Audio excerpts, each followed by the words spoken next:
All right, good morning everyone. This is Bailey. I'm going to be teaching our class on database management with myKW. So if you are following along right now, I'll give you guys a second to go ahead and get logged into mykw.kw.com.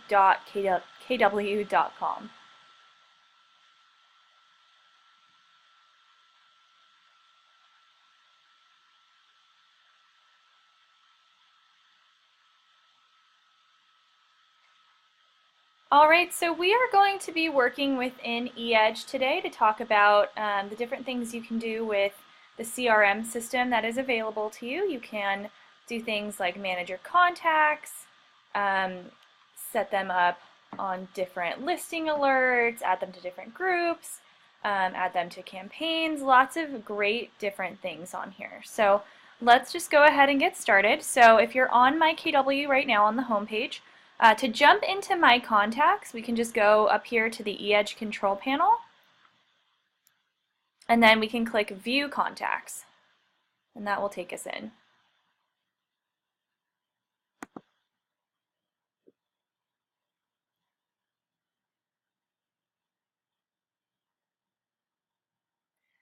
Alright, so this brings us basically to the hub of the My Contacts section. This is going to bring us to a giant list of all the different contacts that you have in your database. We have no filters set on here just yet. We'll go through that in a bit, but this is just bringing you to where you can view everybody that's in your database. So this is a newer page. They did just update this maybe about a couple months ago at the most, but there are different things that you can view on here. Of course, it's showing the contact's name, and then things like if there's any activities, what kind of contact info we have, if they're in any groups, stuff like that. We'll go over that a little bit more later. Just want to show you guys how you can sort through these contacts really quick. So say you want to sort by somebody through like first name, last name, stuff like that. We can do that. So if we select all these contacts by checking this little box next to name, that'll select everybody in our contact list.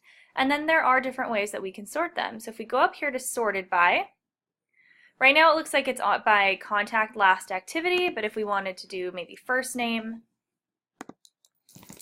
we can do that. And right now it's in reverse alphabetical order because this little arrow is pointing down, but if we do the up arrow next to it, just click on that, it'll sort these in alphabetical order by first name. So if we want to, if you're searching through your database and you're looking for specific contacts, you can sort by first name, last name, budget, last outreach activity, source, status, the date they were created, and the contact type, and you can either filter those like up or down. On this page, we can also search for contacts. So say you have a really big database. We only have 4 people in here, so it's not really hard to search through these, but maybe you have hundreds or even thousands of contacts in here. You can go up here to find a contact, and we can search that way. So I believe this used to say something else. It would say search by like email, name, phone number, stuff like that, but let's just search for Scott. Perfect, so I searched Scott, and since everybody in this database, it has their Scott Leroy email on here. It's pulling up all of them, but it'll search for anything that has this word in it that you're typing in. So this keyword you're searching by, if you use this search feature up at the top, it'll show you everybody in here, and then you can actually click on their contact info and be brought in. So we're going to go over this a lot more here in a bit, but for now, let's start with adding a contact, most importantly. So from the page we're on, or anywhere you're at in eEdge, if we highlight or actually click contacts up here at the top, it's kind of highlighted right now. If we click on that, and then we're going to create contacts. This is how you can add an individual contact into your database. So let's go ahead and click this third option, create contact. Perfect. So this is what I recommend. If you have maybe like 5 contacts or less, it's better to add them one by one. If not, you can use the import feature to import a whole list, which of course we'll go over a little bit later. But if you only have a few contacts, I think it's easier to just add them individually. So we clicked that Create Contact button, and now you can see we have a bunch of different options that we can go through to add in this person's information. So up here in the primary details section, there's a lot of info. First of all, it starts off with status. So this is really just for you to help you figure out how to sort these in the best way, whatever way works, whatever way will help you the most to sort through these. So if you do select lead, which is on here first, it will put this contact into the My Lead section. So it'll show up on the control panel as a new lead. But there's other options like hot, warm, cold, retry, pending, and sold. We do people as warm most of the time. And then just below that we have their name information. Anything next to it with a star is required. When you are adding a contact, it is required that they have a first name, a last name, and then they need either a phone number, an email address, or a complete physical address, like a mailing address. So you will need the first name, last name, and at least one form of contact info. So let's just add somebody from Scott Leroy Marketing. We'll add my brother. He works here. So we can add in a first name and a last name. Sometimes for contacts, if you don't have the first name or a last name, sometimes what we'll do is we'll just put a period in that box and it will actually accept it. Say you only have somebody's email, somehow you got an email list, but you don't know the name, sometimes we'll put just the email in as the first name and a period as the last name. That'll actually allow you to save that contact as well. But for now, we'll just go in with the first name and last name because we do have it. Over here, type. This is just for you. If you want to, you can actually sort through these in that contact list, view all contacts section. So if you know this person's info, I would recommend putting it in here. So you can do buyer, seller, buyer/seller, agent, renter, investor, vendor, personal contact, or other. We'll put him in here as a personal contact. And then subtype, this is for you as well. You can make something up here. Maybe it's a personal contact like family. Or maybe coworkers, church, Little League, PTA, stuff like that. That's what you can put in here.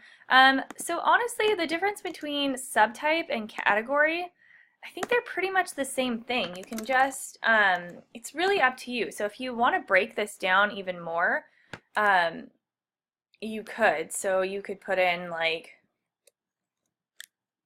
brother, or I don't know, maybe if you put in church here, you could put like the church that they're a member of. Maybe if you put like PTA, you could put the school, or whatever's going to help you sort through these contacts in the best way and help you keep track of people. You can put whatever you want in this subtype and category section.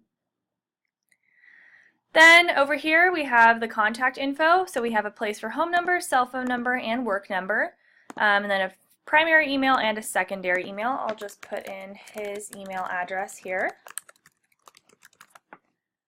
Perfect. Over here on the left, we can go back. If they have a nickname or a salutation, you can put that here. If you want to put in their gender info, that can go here as well. Company.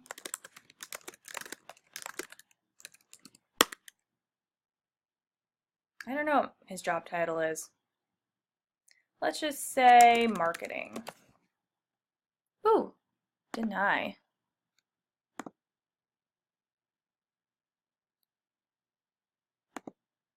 Sorry, viewer, whoever you were, I cannot allow you to present. I am the only one teaching this class this morning. So if we keep going, we also have room for birthdays and purchase anniversaries.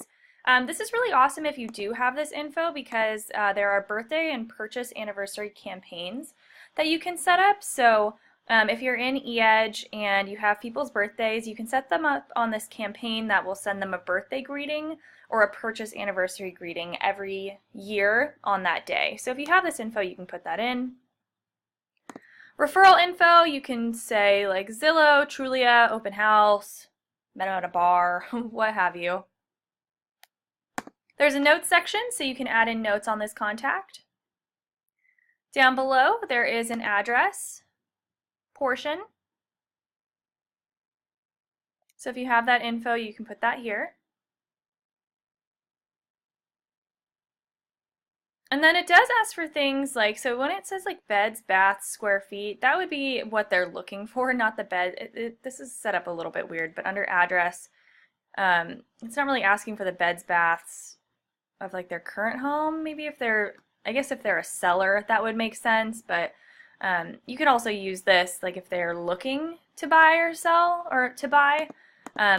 You could put notes in here, so they want a 2+ bedroom house with so many square feet. You can mark that information as well. Secondary details, so most of the time this is a spouse, so you could put in the spouse's first and last name and then any information about them here. Information and activity, say this person is just looking, or maybe they want to buy or sell now. You can mark that. Looking in, you could put maybe the area they live in, and max budget, let's pretend he's got $1 million. Perfect. Honestly, in Seattle, I don't know what a mill's going to get you. It's pretty expensive there. All right, so that's some of the contact info you can add in over here. Emails. So check here if you want to send a welcome email to this contact. So if you check this box, it'll actually open up and show you what the welcome email looks like. I do have to tell you though, so this welcome email, as you can see, it says, I have signed you up on my website and now you have access to homes for sale on the market today. So what this does is it creates an account for them, an eEdge account, basically a login to your eEdge website. So they can go on your eEdge site and look for listings, save properties, view properties, and of course any of that information will come back to you and you'll be able to track that in their contact info. But this does get a little tricky because, as some of you may know, eEdge is supposed to be going away sometime this year, and we're really encouraging agents to focus on their Playster site. So these aren't really integrated in that way just yet. So just know if you do send this out, they're going to get a login to your eEdge site, not your Playster site. So if you're really pushing Playster, I might refrain from this. Or, you could even add to this text. You can completely change this and say, hey, this created an account for this site, but please use my Playster site, what have you. Do whatever you think is going to work best for you. But this is what that welcome email does. And then down below, groups, if you would like to add this contact to a group. As you can see, we have a ton on here. I think we were testing how many groups you can actually have in eEdge because there is a limit, but obviously it's over 50, so you can have a lot of groups in here. It's probably like 100 or something. But if you want to add this contact to a group to help better organize your database, you can do that. So I'll put him in the coworkers group, and then we can hit save.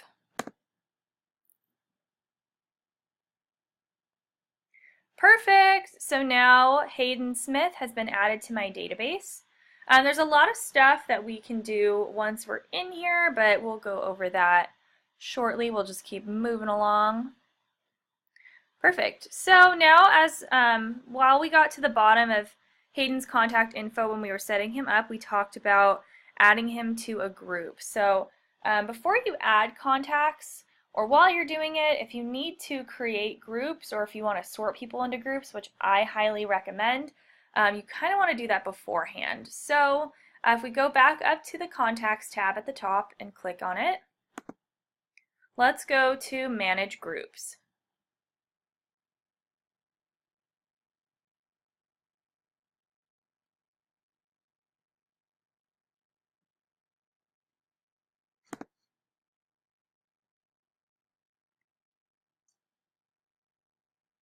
All right, so we are on the Manage Groups page, and this is going to bring us to a page that shows all the different groups that we currently have set up in our database. So over here on the left, it shows the name of all the different groups. There's a ton in here.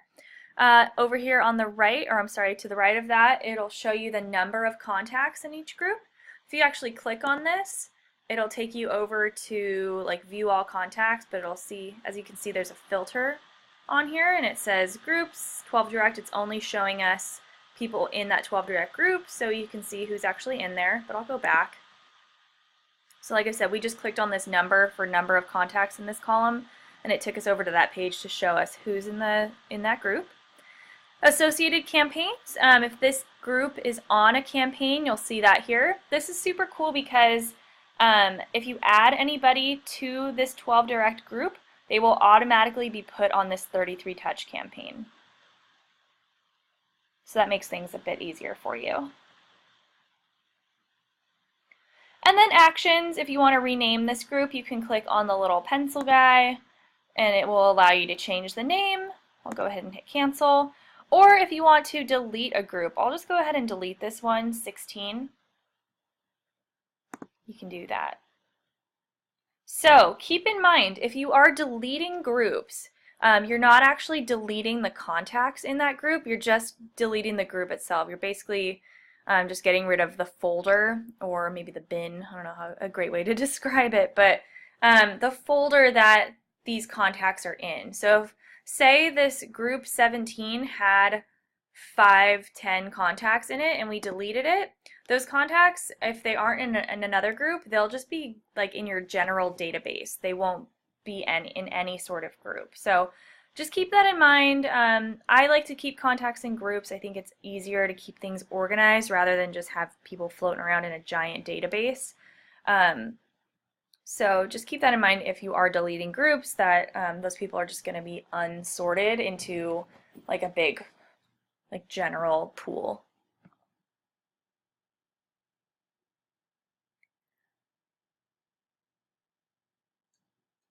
All right, so that is our Manage Groups page. So if you are going to be maybe importing contacts or adding in a bunch of contacts and you need them put into a group that hasn't been created yet, you're going to want to do that first.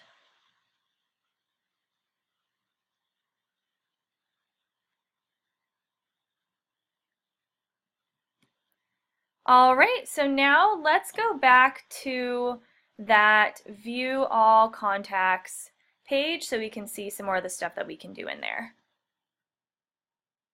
So we click on Contacts. Let's go back to All Contacts.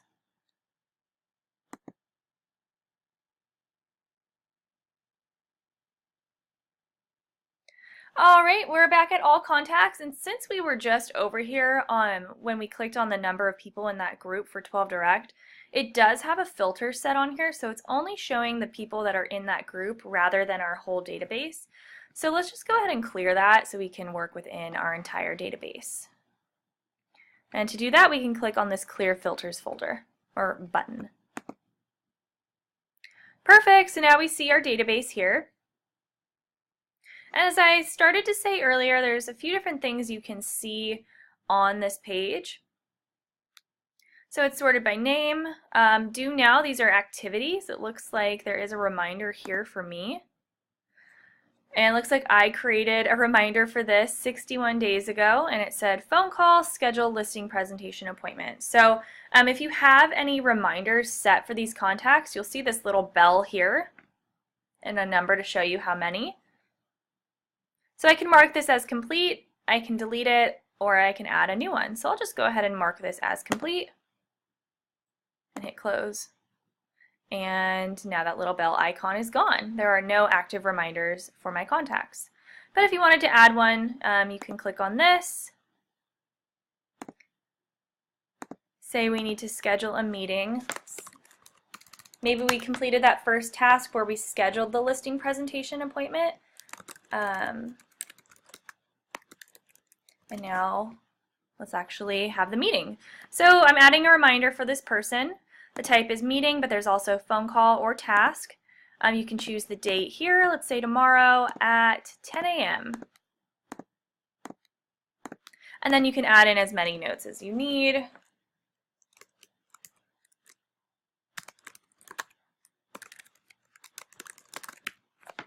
And, you know, maybe the properties they're interested in, whatever. You can add in notes. This is really just for you. And then hit save. Perfect, and now you can see there is one reminder for this contact.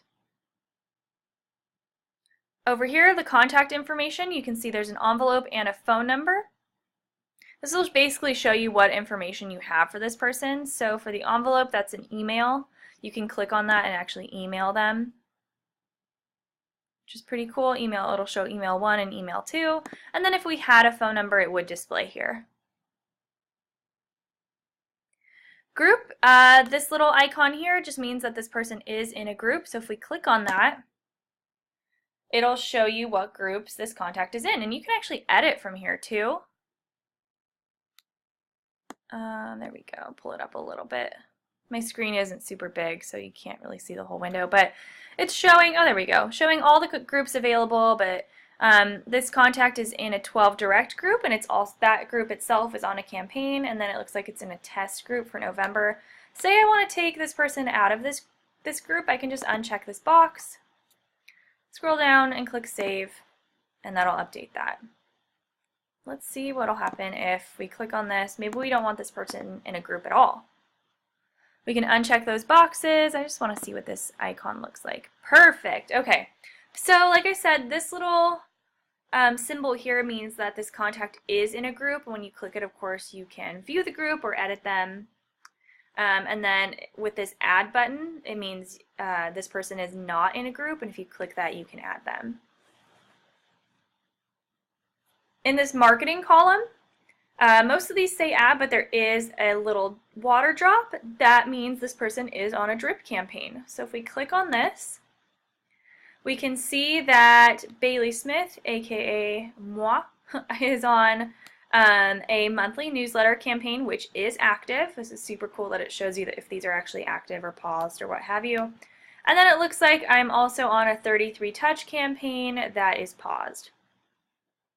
So of course you can take people off campaigns like that, add them to new ones, do whatever you need to do, and then go down and click save. Looking for, you can put in, of course, the price and then the city that they're interested in. This is really just to help you keep track. We just added Hayden, and you can see there's his 1 million in Seattle displayed here.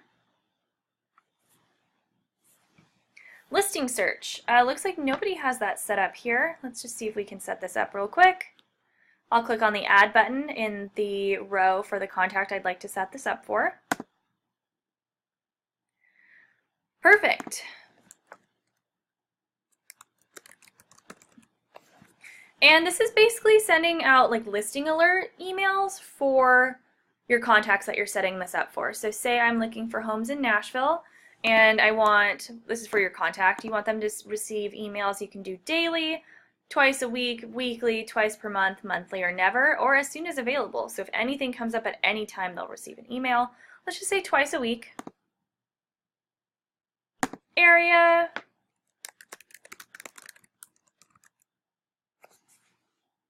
Oh, looks like this agent might be in, I don't know where they are. It's interesting that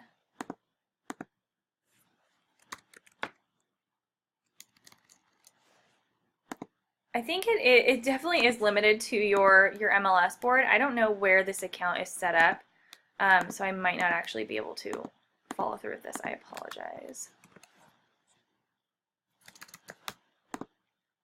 But, oh, does our phone app automatically populate to this?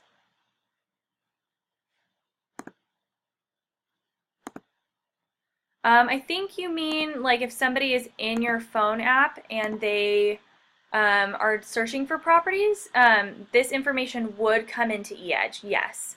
So if somebody was on your app and they were viewing properties, saving properties, what have you, I believe it would come into the My Leads section, and it should update in their contact info. But I'm not 100% sure on how that works, so if you have more questions on that, maybe give us a call or shoot us an email. We can talk about that a little bit more in depth. All right, so for listing alerts, we'll just keep going. Sorry about that. I would say I believe it, so those leads are supposed to come in. I just don't know about, like, say my contact is already in here and then I create a mobile app account and I'm looking for properties. I think it should update in the database with that new info. Say I started to create properties or add in different things I'm looking for in a property. I think that should update in here, but I'm honestly not 100%. So like I said, if you guys have more questions about that, give us a call or shoot us an email, and we can discuss that with the SLM team and figure out the answer for you. Right, price range, let's just go up. Price in Nashville's, it's going up if you're here, if you know. Beds, what have you, but I don't know where this is. So, is Seattle there? I think this person's in Little Rock. No. Okay, I apologize. I don't know where this account is set up. But anyway, you can set up these listing alerts and then hit save, and then this contact will start to receive those emails. Properties, you can see how many properties this contact has viewed or favorited. Video, oh. I hope you guys can see me. I don't know what's going on. Hopefully you guys can hear me and see me.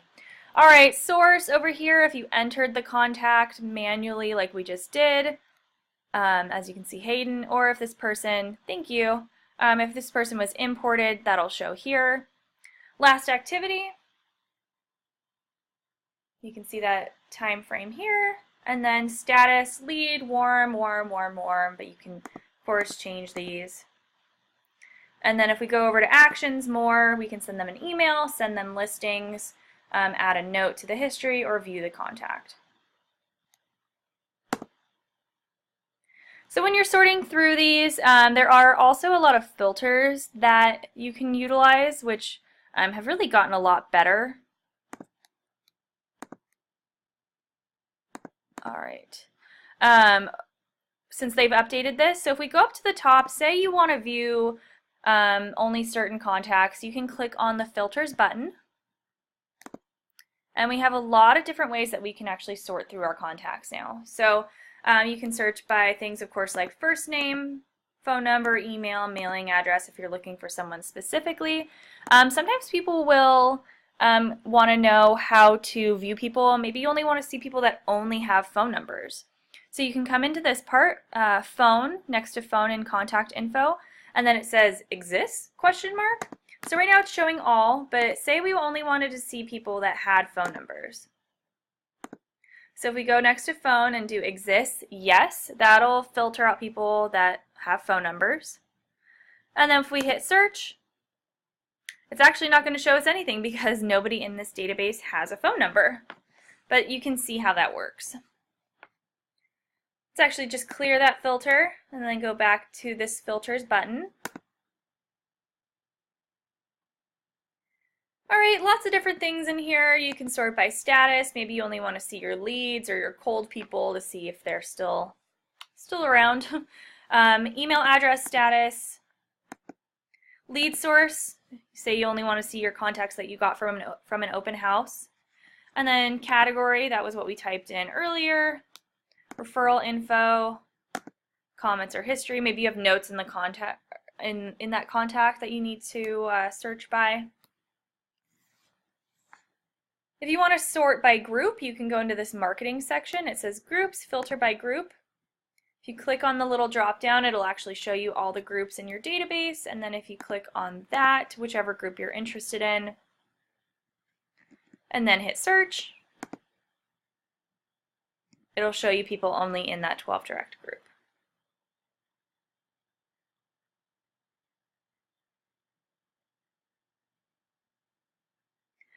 Alright, so that's a little bit about the filters tab. You guys can play around in here. There's lots of different ways that you can sort through your contacts. But I'll just clear that for now and go back. Oops. Alright, and then if we want to maybe edit a contact or view their information in more detail. Oh, actually, one last thing before we do that. We can also bulk update contacts from this page. So say we select these first 3 contacts and we want to delete them. Maybe you want to delete a whole group, or maybe you have a whole list that was imported improperly and you just want to start over. What you can do is you can select those contacts that you need deleted, and up here we now have a bulk update button.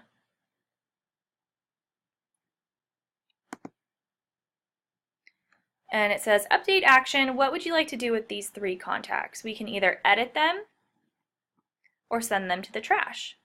So I'll show you editing them really quick. Continue. So this is pretty cool. Maybe you need to change the status of a whole group of contacts or add them to a campaign. You can do that from here rather than having to do it individually. So lots of different options in here. We can edit the groups or campaigns. We can edit the categories, the company, the status, or the history note. So let's go up to groups or campaigns first. Just check that box. This is what we would like to update. And there are a few options here. We can either add them to groups, remove them from groups, add them to campaigns, or remove them from campaigns. So if you check this, maybe remove from campaigns, it doesn't show you who is in what. So you kind of just have to know what you're trying to do before you follow through with this. Because we have multiple people selected, it's not going to show you like, oh, this person's in this campaign, this one's in another. But if you know a whole group is maybe on an 8x8 campaign and you want to remove them, you can just find it in here and then hit update, and it will actually remove them from that campaign, whoever's on it. Like I said, you can add to campaigns, remove from groups, add to groups. It doesn't show you who's already in what group. Let's just add all these people to coworkers. Perfect. You can update other things at the same time. Say you want to update the category. This was something that you added in manually. So maybe you want to add all these people to your softball league category. You can type that in here. Company, this one's kind of random to me, but if you want to add in the company name for a bunch of people, you can update that here. Status, things like lead, hot, warm, cold, retry, pending, and sold. And history note, say you want to add a note to all of these people.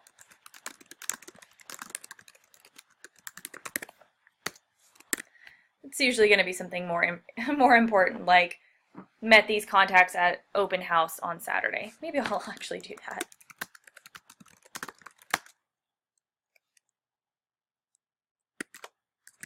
In the future. So there's that. So yeah, you can update these things. I'll just uncheck these. I'm going to add all these contacts to my coworkers group, and I'm going to add a note to all of them as well. And then if we hit update now,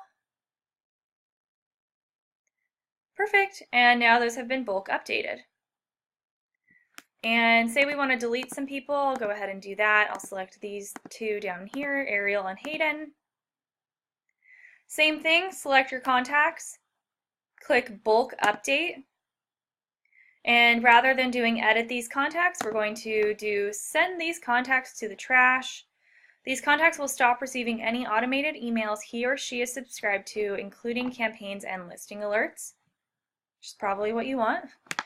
And then if you want to permanently delete these guys, check that box. Rather than, I think if you do this, it'll just put them in like a trash folder. It won't actually delete them. But if you actually want them removed from your database, it's going to give you this warning message. Warning, there is no undoing this action. These contacts will be permanently removed from your database. Contacts from some paid sources will not be deleted. I think maybe if like you paid for leads through here, they might not go away. I'm not totally sure what that means. But yeah, so check that. If you actually want to delete these, make sure you really want to do this, because like it says, you may not be able to get these contacts back. More likely than not, you won't. So I'm okay with deleting them, so I'll click delete now. And those people are gone.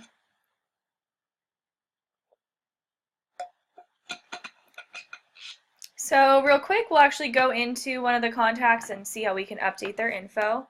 So let's go to Scott. Oh, actually, more things in here. There's just so much. There's little icons underneath the contact's name. This little circle, this is the contact type.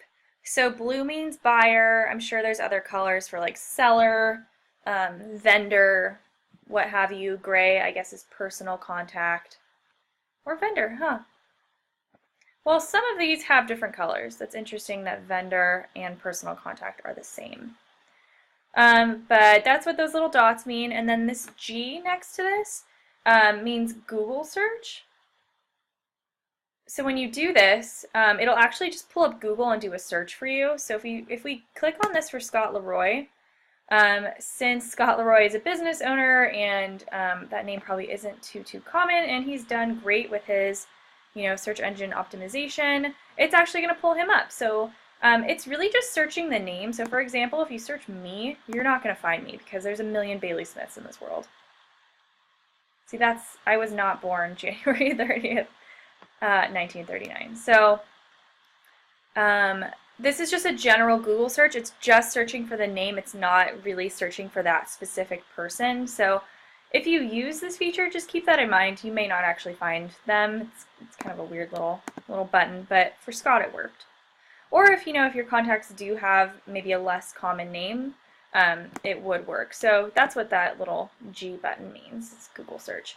But let's go into a contact, see what we can edit in here. We'll click on Scott Leroy's name.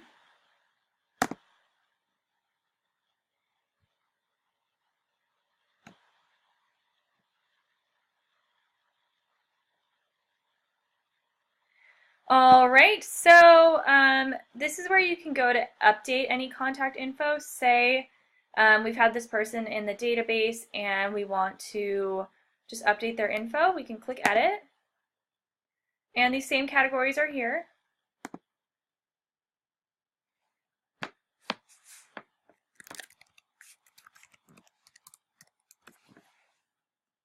If you want to add in a phone number maybe, or maybe you talked to them and got their mailing address, you can add that in, or maybe updated notes.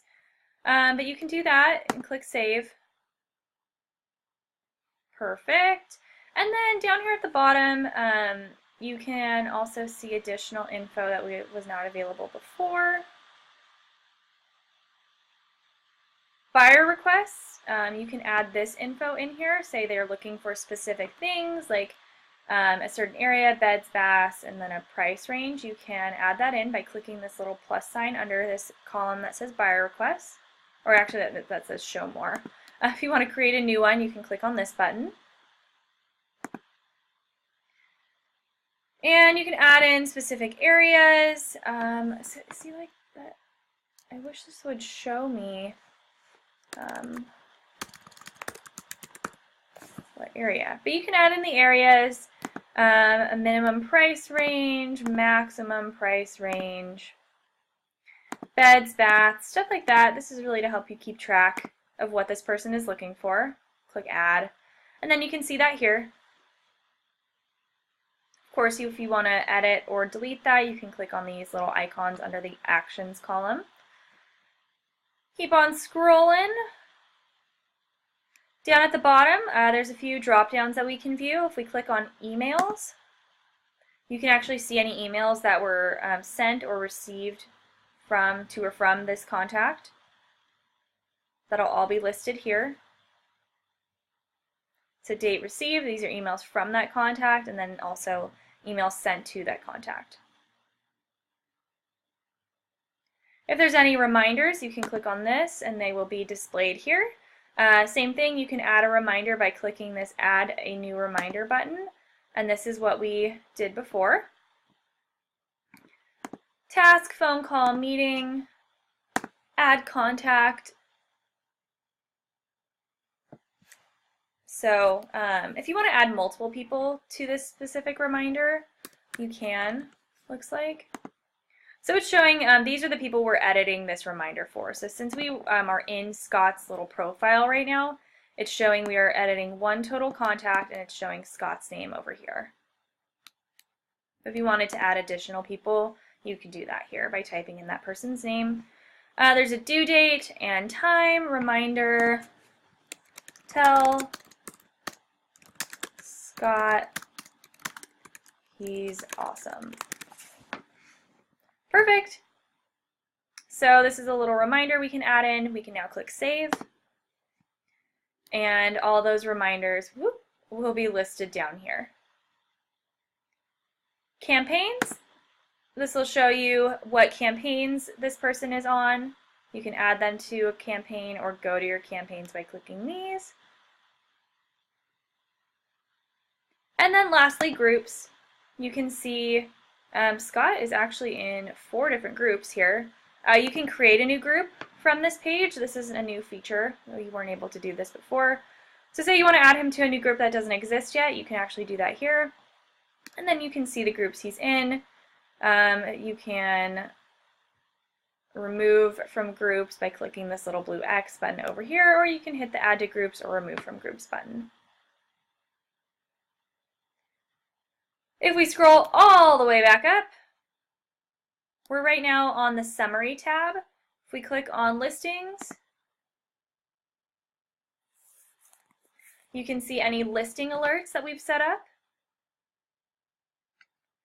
We can see if, and over here, if you do have a listing alert set up, you can see what listings have been sent to that contact. You can see if that person has opened or clicked them, which is pretty cool. Saved listings, you can see if this client has saved any listings that they might be interested in. And it'll show you the info here, like price, beds, bath, square feet, and how many times they viewed it, and the last time they viewed it. So that's pretty cool. You can go in here and say, hey, saw you looked at this property this morning, what do you think? And get in touch with them. And then, unfortunately, you can't see which listings your contacts have viewed unless you have a pro account, but you can see the ones that they've saved. So I think that's a little bit more important.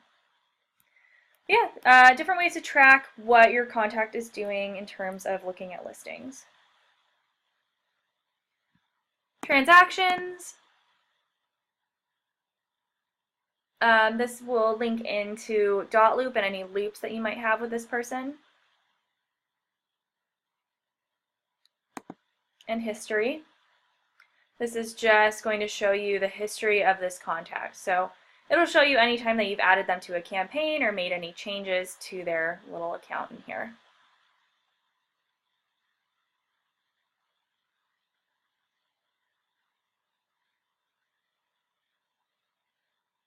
So lots of good stuff. If we go over here, it'll show the status. It'll show that we have 1 reminder set up for this person. If you want to send them an email, you can click Send Email, and that'll send them an e-edge message in here. Send listings, we tried to do this earlier, but since, actually, just kidding. So yeah, you can actually send listings by clicking that Send Listings button. It is linked to your MLS, so it looks like, okay, so this is in Florida somewhere. So you can actually search for listings in here. You can set up different filters. Search for something like that this person is specifically looking for. Maybe they want to be in a certain subdivision or they want their kids to go to a certain school. You can search for that. Of course, do the basics like beds, baths, square feet, price range, stuff like that. But once you find those listings, it'll actually display what you're searching for over here on the right. Maybe Scott's looking for a beautiful $15 million home in Windermere, Florida. 13,000 square feet. So let's just check on that. You can select any listings. It's going to show you 200 here in this list. Let's show them something a little more humble, maybe a 7 mil. Perfect. So we can see we have 2 listings selected, 2 out of 30. I think you can, I guess, send 30 at a time. And we can hit send, send listings. You can, of course, change the subject. It says check out these properties. It'll show you who you're sending this to here. You can actually select more people if you'd like by typing in their name. And then it has a note, hi, I've identified a few properties that I think would be of interest to you, but you can, of course, change this. If we hit preview, we'll see what this looks like. It's pretty cool. Check out these properties. And there's our little note. And then the listings here below, and then they can click on this to view the details. And then if that's ready to go, you can hit send.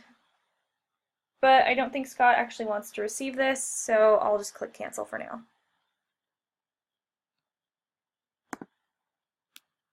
To clarify, we can set same criteria MLS and e-edge. Yes. Yeah, you can. Yeah, so this pulls from MLS. It's not linked to your MLS account in that way. So like if you set this up for your contacts in MLS, it's not going to pull over into eEdge, but it's basically the same feature. So you just have to decide what way would be better for you. If you want to use your MLS account to keep track of everything, you can do it that way. Or you can set up the property searches, listing alerts through eEdge. It's basically the same thing. So I'm going to hit cancel because I don't think Scott wants to receive this email. And then I'm actually just going to go back really quick. So now we're back in Scott's contact info. Get you guys out of the way. We just click send listings. There's also more actions here if we click on this. Add a new listing alert, which we tried to do earlier. Add to campaigns, send a CMA transfer, print, create a VCF file if you want to import this like maybe into a different email or something. Resend welcome email and delete. So you can also do things like send a CMA. Not totally sure what transfer means.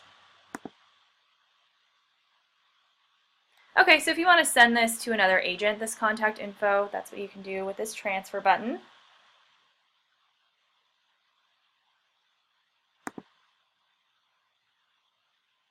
And you can also set up a CMA for them, comparative market analysis.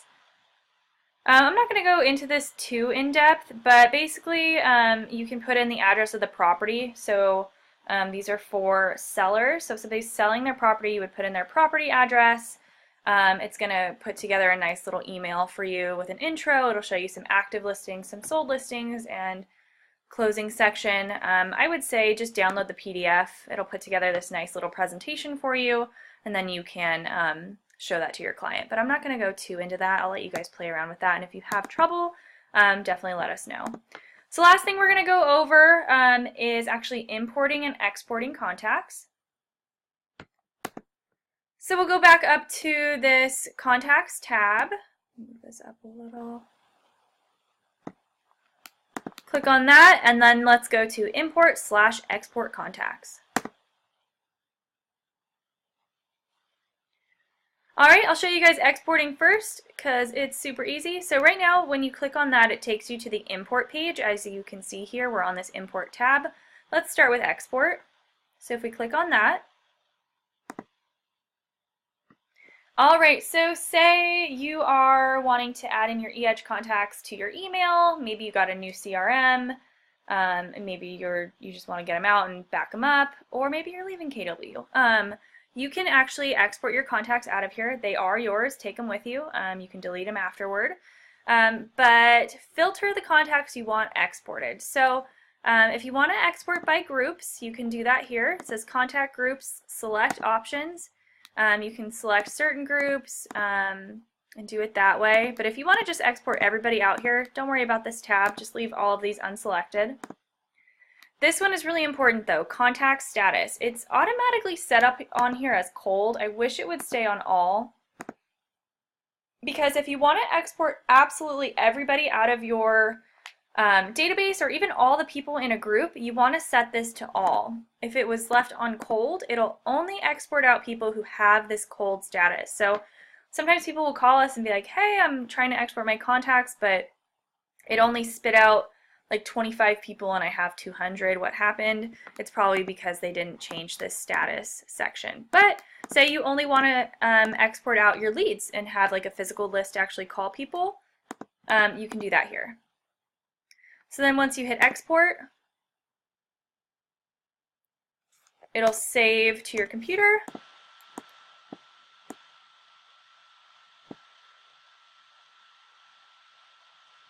Perfect. So it exported out those leads for you. There's 3 steps that we have to go through. 1, select your type of contact list.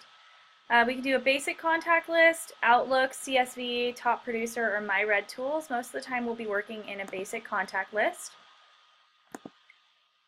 Alright, so you can't just import any old list. So say you exported out of your Outlook or Gmail or maybe even Facebook, and you try to just put this list in here, it won't take it. You have to actually download the template and add the contacts there. So if we click Download Basic Contact List Template, oops.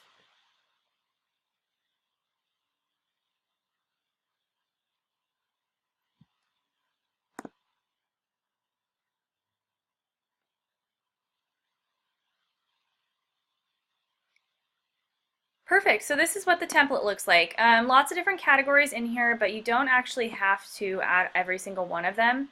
The only things that are required, as we talked about earlier, are first name, last name, and then either an email address, a phone number, or a physical address. So you have to have at least 5 people on here for this to take.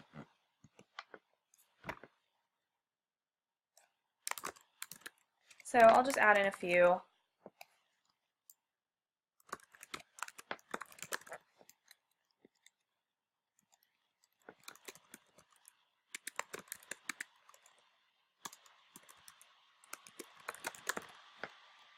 You can add that in. It does ask for a lot of other info, but don't worry, you don't actually need all this. But you can add in things like first, secondary address, a third address, multiple emails, lots and lots of stuff on here. But basically, add in your contacts. Actually, since these are fake emails, it won't take them, so I'm just going to take those out. I'll just add in some of my coworkers, and I don't know her last name. So if you don't know somebody's last name, just put in a period there. It'll actually take it.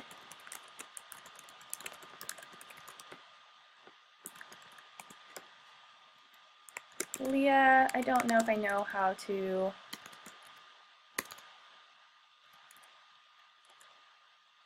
I don't know how to spell her last name. That's probably close enough.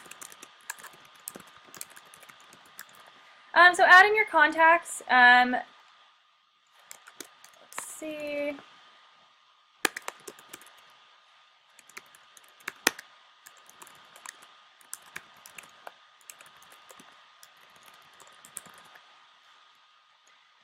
Perfect. Who else do we have? Brittany.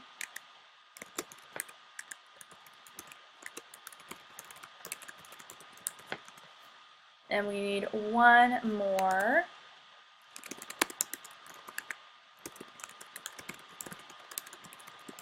Perfect. So like I said, we have to have at least 5 people on here. For those first 5 rows, these contacts do have to be perfect, so they need to have first name, last name, and a working email, at least for the list to be imported, and then it'll sort through everybody else. So I'll show you really quick. Save this. I'm on a Mac, so I have to save mine as a Windows, separated CSV, but if you're on Windows, I think if you save as just a regular CSV, it'll be fine. But you Mac users, if you save as like this CSV up here, for some reason it says it's the wrong format. So make sure you're always saving as Windows, separated. Another thing, when you're doing this, you can't change anything in this first row. So you can't even change the sizing on this. You can't change any of the text, any of the categories, or else it won't take your list. Importing contacts can be really tricky, so when you guys are doing this, and if you have trouble, I'd say just send your list over to us, because I know how tricky this can be, and we can definitely take a look and help you out. But I think this list is good. These are all good emails here, so I'll go back to my window. We have our basic contact list chosen here. We can set a status. We usually upload people as warm, but you can change that if you'd like. This is the contact type, so buyer, slash seller, agent, renter, investor, vendor, personal contact, or other. I'll just do personal contacts. And then if you want to add these people to a group, which I recommend, I'll go ahead and do that. So our import options are now set here. And then 3, attach and import. We can now choose this file from our computer.